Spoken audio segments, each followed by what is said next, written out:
Blake Snell coming in had won 5 straight playoff starts. Only 4 pitchers in the LCS era had won 6 straight playoff starts. Cliff Lee, David Wells, Oral Hershiser, and Dave Stewart. To add to that, Snell over his last 6 starts have been 5-0, the .68 ERA. Opponents batting just 115 over that strand, 56 strikeouts. So quite simply, this guy was like the Terminator, Al. How did the Blue Jays get to Blake Snell? It's been their approach. I mean, we talk about it. Here's a team that doesn't swing and miss. The whiff rate is low. We just heard Dalton Varsho talk about it's about putting the ball in play, try to go center of the field. They struck out 4 times tonight, guys. I mean, Jimenez had 2 of them.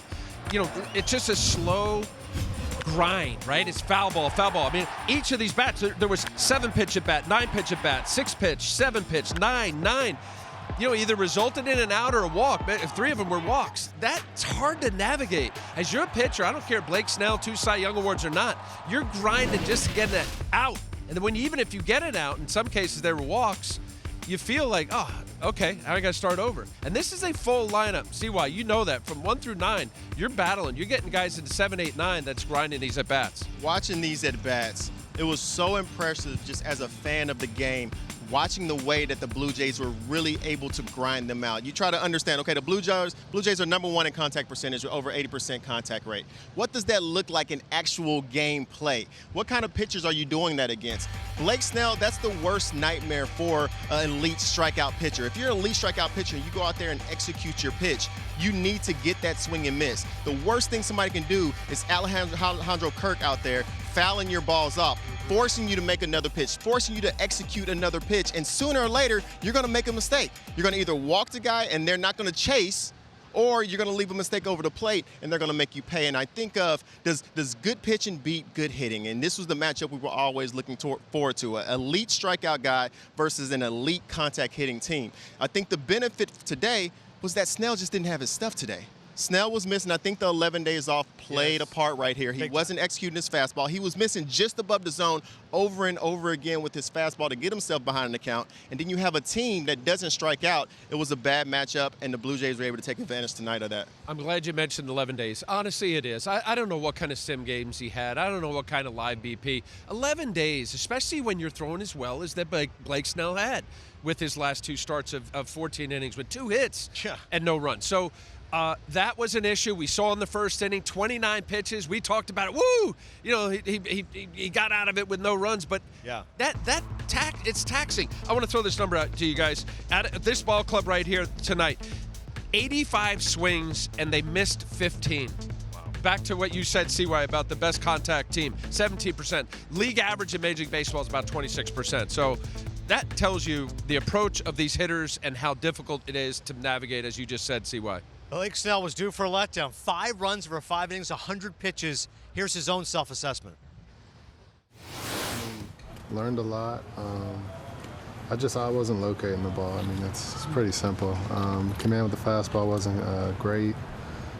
Really changed up. I couldn't locate that either. And then the last inning there, I locate that pitch all the time and then walk Bo, and I know what I can do and get an out there. So just frustrating, but learned a lot. Still confident. I know what I can do. I know who I am. And then a mistake to Varsho, fastball down the middle. Just a tough game, but a lot to learn. So Blake Snell in his first 3 starts, 6 hits, 21 innings tonight, 8 hits in 5 innings. Do you feel like, CY, they left him in too long? No, I don't feel like Dave left them in too long. I think this is their blueprint to success. Yes, you see Snell going back out there in the 6th inning. He's your ace. He's pitching game 1 for you. I don't have a problem with leaving your ace in the game in the 6th inning when he comes in, starting the inning with 80-plus pitches. And I think when you look at the Dodgers, and what's been their huge benefit this postseason, they haven't had to use their bullpen that much. Their starters have been so good to where they're getting you into the 7th inning, and you can get to Trinan, get to Sasaki. The concern for the Dodgers is what happens if you can get the starting pitcher out early, and the Blue Jays, they were able to figure that out tonight. If we can get Snell got to 100 pitches through 5+ innings right now. So that's the the strategy for success to beat the Dodgers, get to the bullpen, and right there, are you going to go to Emmett Sheehan or are you going to trust Blake Snell for one more inning? I think if I'm Dave Roberts, I'm trusting Blake Snell for one more inning, try to get through that inning, and by the time the bases are loaded with nobody out, that's not the time that I'm going to go get Trinan. Trinan has had his fair share of struggles. I'm not going to bring him in that situation with your back against the wall. My only issue, and look, I hadn't drilled down on the Los Angeles Dodgers all year, so I'll admit to that, but Emmett Sheehan was a starter. Yeah. Of his starts, he 12 of 15 games this year. He's a starting pitcher. I can tell you as a starting pitcher, see why when you're out there and the nerves of getting ready, how to get ready, what do I tubing, am I doing heavy ball, how much do I warm up, pulsating. You're coming in and bases loaded, so that's a reliever moment. And I'm not saying Emmett Sheehan wasn't capable, but he looked a little placey for me. Right. Yeah. And then he unloaded, he ended up the walk after he got placey with the first batter to get the hit. So, yeah, I mean, if they need a starter to do what they've been doing this whole postseason, and Blake Snell was Blake Snell, I am 100%. Of course, for me, he should be out there in the 6th inning. Don't forget, Blake Snell, 2020 World Series, got pulled too early. This time, maybe pulled a little late.